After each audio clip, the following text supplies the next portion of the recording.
Hay vinos que son mucho más que una bebida, ¿verdad? Cuentan historias, historias de creación, de casi desaparecer en el olvido y, con suerte, de un regreso por todo lo alto. Pues bien, hoy vamos a descorchar precisamente una de esas historias, la de la Pinotage, que es, sin duda, la uva más rebelde de Sudáfrica. Y es que esta pregunta es la clave de todo. Es la que nos va a ayudar a entender el alma de la pinotaje. Porque hablamos de una uva que nació de un experimento bastante audaz, que buscaba unir dos mundos. Y lo increíble es que sin que nadie lo planeara, acabó representando el espíritu de toda una nación. Vamos al principio, al origen de todo. Todo empieza con un acto de creación, un experimento un poco loco que pretendía unir dos mundos diferentes en una sola cepa. A ver, aquí están los padres de la criatura. Por un lado tenemos a la Pinot Noir, la aristócrata, pura elegancia europea. Sí, pero también delicadísima, muy temperamental, vamos, un dolor de cabeza para cualquier viticultor. Y por el otro la Cinsault, que allí en Sudáfrica la llaman Hermitage. Esta es todo lo contrario, una superviviente, robusta, una uva que aguanta lo que le echen bajo el sol africano. El objetivo, pues era ambicioso, la verdad, conseguir una uva que tuviera la clase de la Pinot Noir, pero con el aguante de la Cinsault. ¿Y el nombre? ¿De dónde sale? Pues la verdad no tiene ningún misterio. Es súper lógico. Cogieron Pinot, de Pinot Noir, y Tage, de Hermitage, que ya hemos dicho que es como llaman allí a la Cinsault, y listo, Pinotage. Así de fácil. El propio nombre ya es toda una declaración de intenciones, de esa herencia mestiza que tiene. La historia de su nacimiento es de película, de verdad. Imagínense la escena. Estamos en 1925 y su creador, el profesor Abraham Perrault, planta las 4 únicas semillas de este nuevo cruce. Solo 4. Poco después le cambian de trabajo y, bueno, se olvida de ellas, tal cual. El jardín donde estaban se abandona a punto de ser arrasado por completo. O sea, el futuro del Pinotage pendía de un hilo, necesitaba un milagro. Y el milagro ocurrió.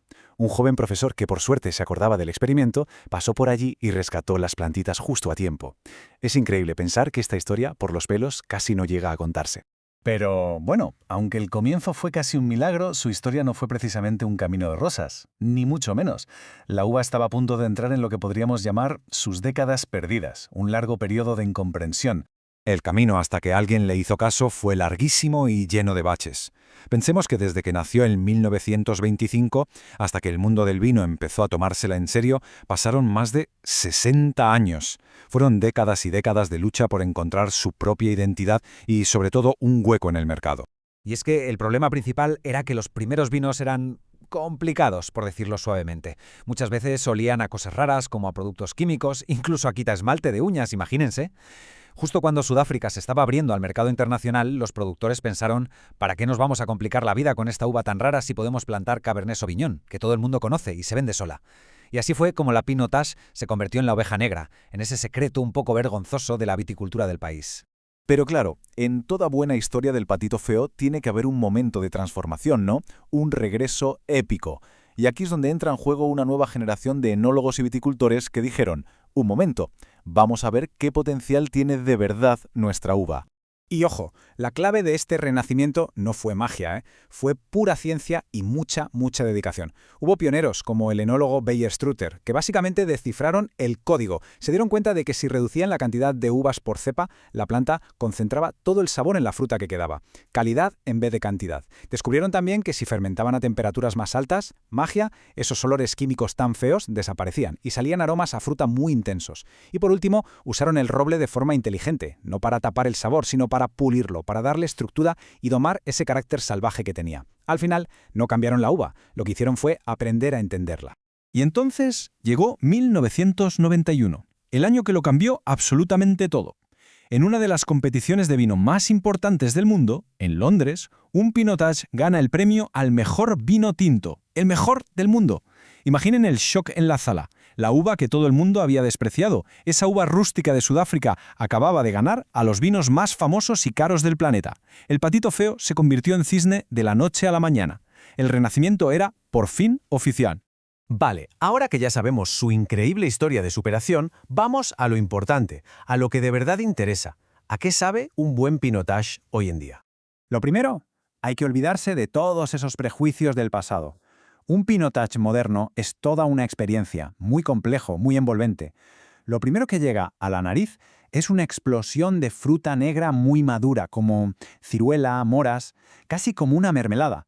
Pero detrás de esa primera capa aparece un mundo de matices, toques ahumados, como de leña, a tierra mojada, y esas notas tan características y profundas de café, de chocolate negro. Es un vino con carácter, desde luego, con mucho que contar.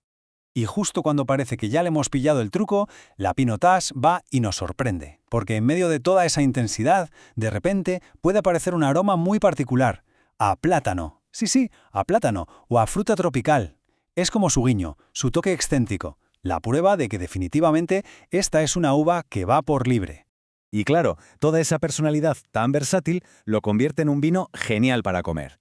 Es un compañero de mesa excepcional. Las versiones más ligeritas y afrutadas, por ejemplo, van de maravilla con una pizza, un plato de pasta, unos embutidos.